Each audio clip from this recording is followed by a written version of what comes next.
Dans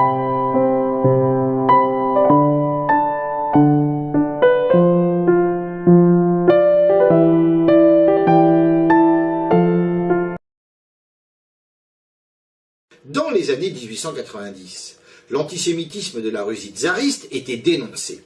Il aurait frappé 6 millions de juifs.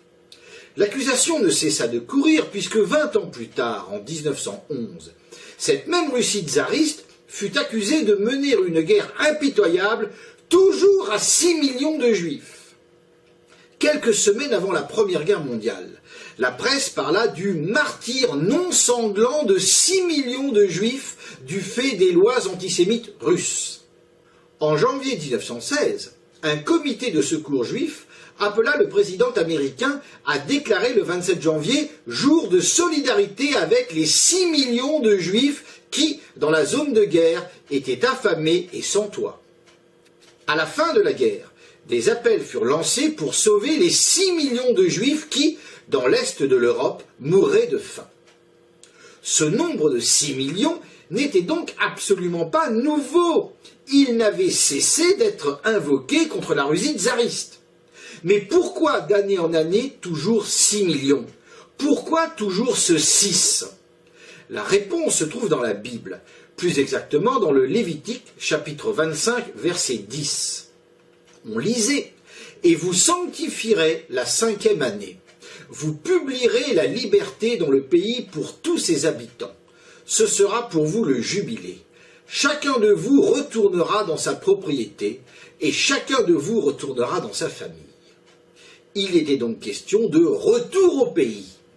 Par la suite, la deuxième partie de ce verset acquit auprès des Juifs un caractère prophétique. Selon eux, elle prédisait le retour en terre d'Israël.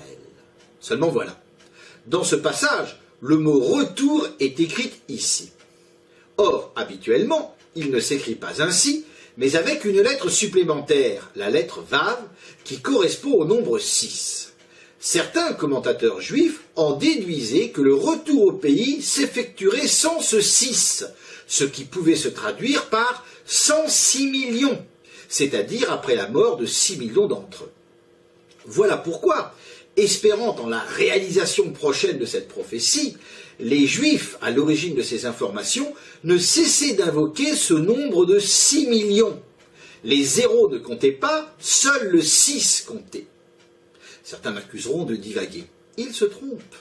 Je les inviterai à consulter, par exemple, l'agenda du rabbin Solomon. Une rubrique est consacrée à la Shoah. Consultons-la. C'est très très intéressant.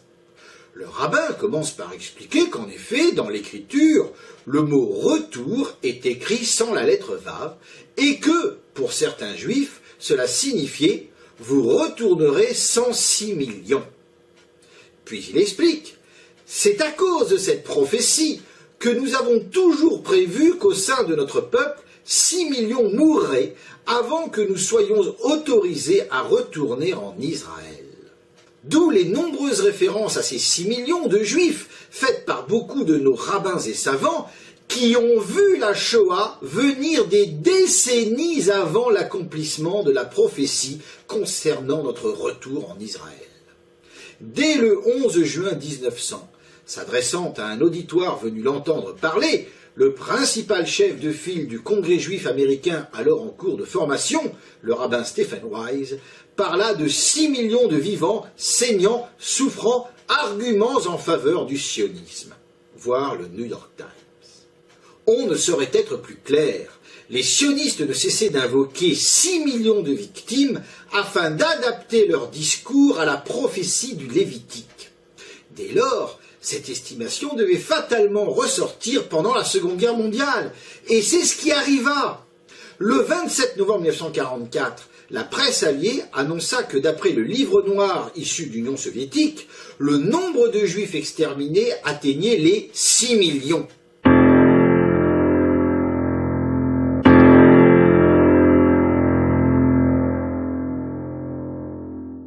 Cette information fut reprise par de très nombreux journaux. Or, les deux inspirateurs du livre noir étaient deux juifs, Ilya Ehrenburg et Vassili Grossman. On en trouve la confirmation sur le site de Yad Vashem. On comprend donc sans peine qu'ils aient à leur tour invoqué ce chiffre sacré de 6 millions.